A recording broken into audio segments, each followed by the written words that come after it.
കുറെ ആളുകൾ ഇവിടെ മരബെഞ്ചുകളിൽ ഇരിപ്പുണ്ട്. വാഹനം കാത്തിരിക്കുകയാണോ അവധി ദിവസം കുട്ടികളുമൊത്ത് വെറുതെ തെരുവോരത്തേക്ക് ഇറങ്ങിയതാണോ എന്നറിയില്ല. ഒരു ഓർത്തഡോക്സ് വൈദികൻ കുടുംബത്തോടൊപ്പം വന്നു നിൽക്കുന്നു. പട്ടിയുമൊത്ത് നടക്കാൻ ഇറങ്ങിയിരിക്കുന്നു ചിലർ. അങ്ങനെയുള്ള ജീവിത കാഴ്ചകൾ കണ്ടിരിക്കവെയാണ് ഇയാളെ ശ്രദ്ധിച്ചത്. ഒരുപക്ഷെ നാട്ടുകാരൻ തന്നെയാവാം. എവിടേക്കോ ഉള്ള വാഹനം കാത്തു നിൽക്കുകയാണ്. ഇങ്ങനെ ആളുകളെ അവരറിയാതെ നിരീക്ഷിക്കുന്നത് എനിക്കിഷ്ടമാണ്.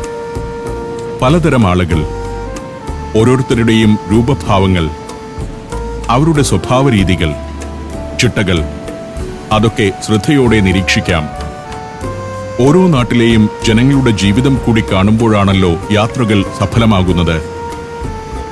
പുതിയ കാല ട്രാമുകളുമുണ്ട് നിരത്തിൽ.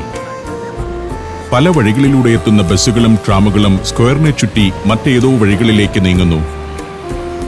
എനിക്ക് പോകേണ്ടത് നിക്കോള ടെസ്ല മ്യൂസിയത്തിലേക്കാണ്.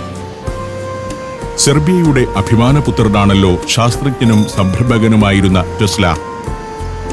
ഈ സ്ക്വയറിൽ നിന്നും 1.5 കിലോമീറ്റർ നടന്നാൽ നിക്കോള ടെസ്ല മ്യൂസിയത്തിലെത്താം. അവിടേക്കുള്ള വാഹനം കാത്തങ്ങനെ നിൽക്കുകയാണ്.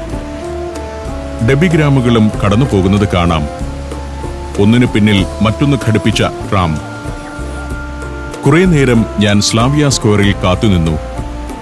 പ്രതീക്ഷിച്ച ട്രാമോ ബസ്സോ വരുന്നില്ല. ഇനിയും സമയം കളയേണ്ടതില്ല. നടക്കാമെന്ന് തീരുമാനിച്ചു. പ്രോട്ടെ മത്തയെ സ്ട്രീറ്റാണിത്. ഇതിലെ കയറ്റം കയറി നടന്നാൽ നിക്കോള ടെസ്ല മ്യൂസിയത്തിന് സമീപമെത്താമെന്നറിയാം. അത്ര ഭംഗിയൊന്നുമില്ലാത്ത തെരുവോരങ്ങൾ. നാടിന്റെ ദാരിദ്ര്യം പ്രകടമാണിവിടെ. പക്ഷേ അടിച്ചുവാരി വൃത്തിയാക്കിയിടുന്നുണ്ട് തെരുവും പരിസരവും.